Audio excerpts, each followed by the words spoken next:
Hello everyone, this is Elsie.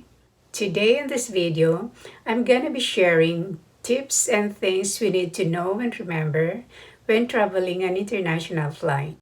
So if you're traveling for an international flight for the first time, this is for you.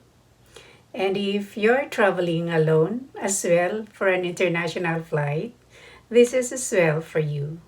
Basically, it's but normal for first-time traveler and solo traveler to get overwhelmed at the airport. But don't worry, in today's video, it may help you be more comfortable and confident in navigating the airport. Let's kind talk about what to do to guide us step by step. First and foremost, come to the airport 4 hours before your departure. Yeah, because as per experience, ang international flight is always mahaba ang pila.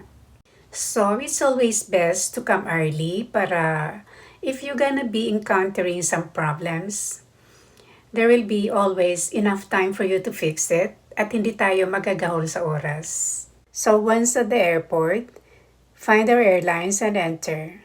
Show our passport and itinerary to the guard for verification. Once the verification is done, we will be directed to the first security.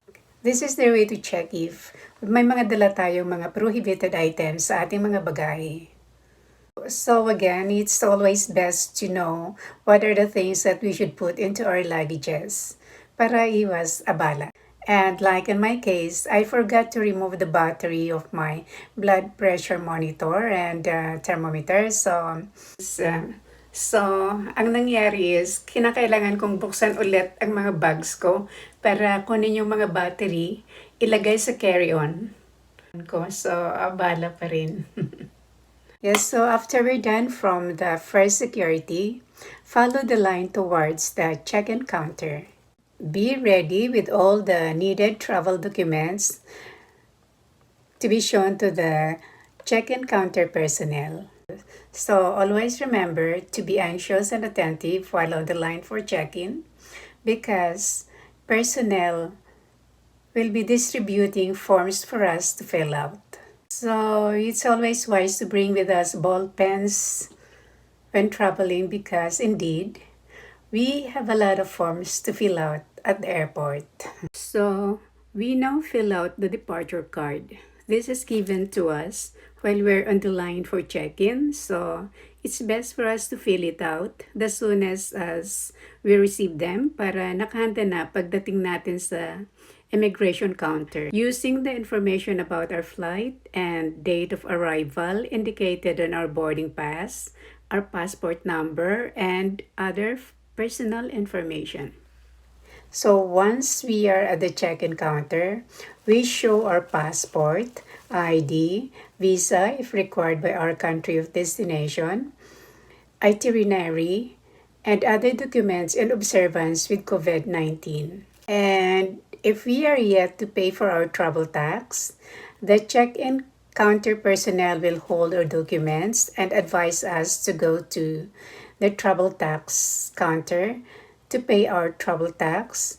We're gonna be paying 1,620 for economy travelers and 2,700 for first class travelers. And we will be issued the receipts.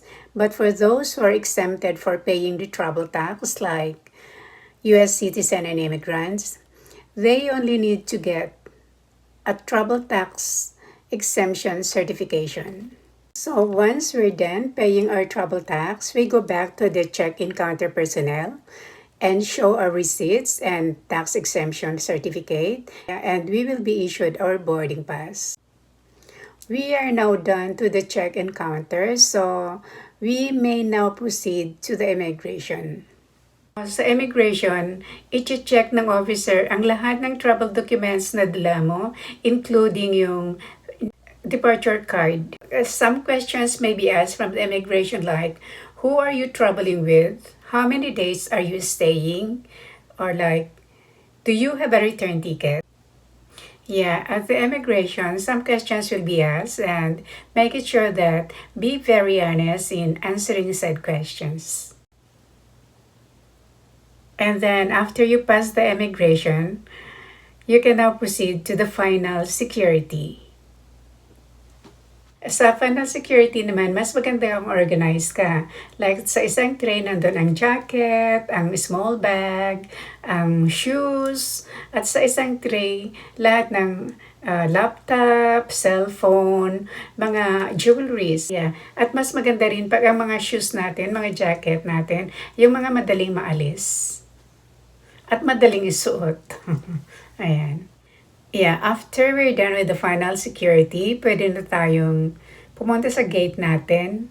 Yeah, our gate is written on our boarding pass. To be able to locate our gates, we can follow the signs and screens at the airport. Yeah, kung minsan, medyo maraming lakaran ang pagpunta sa boarding gate, kaya advisable na ang gamitin natin ay mga comfortable shoes. At kung maaga pa naman, pwede tayong kumain at mag-washroom. At the boarding gate, an attending clerk will check our boarding pass and then do some bag check and then assure us to sit in the waiting area to wait for the boarding time.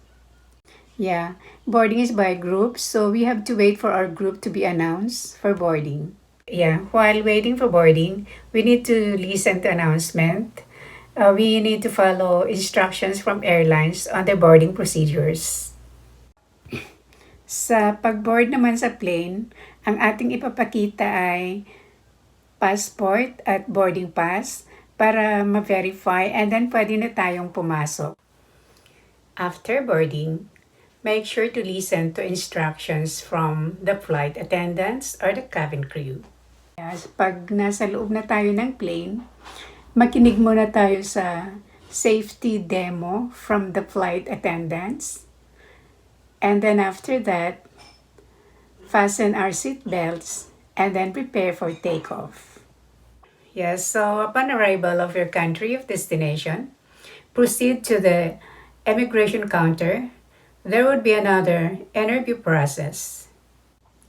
So, since ito na din ang entry point natin, kailangan nating mag-fill out ng declaration form. So dito ilalagay natin ang laman ng luggage natin. And like mga pagkain, mga processed food. Yeah, read the instructions at the back of the form. And there's a space provided for us to list all the items that we have to declare. So, ilagay ko itong sample para may idea tayo. One thing more, mas maigi na mag-fill out na tayo ng declaration form habang nasa eroplano pa tayo para paglapag natin, diretso na tayo ng immigration at mag-submit na. Mas madali. At iwas abala. So after passing through the immigration, we can now proceed to the baggage claim para kunin ang ating mga luggages. Pag nakuha na natin ang ating mga luggages, congratulations! We can now enter and explore our country of destination. Yeah, so this is it guys. This is the end of the video. I hope na nag-enjoy kayo. So if you do, please give it a thumbs up, share, comments, and subscribe. Thank you for watching and I hope to see you soon on my next video.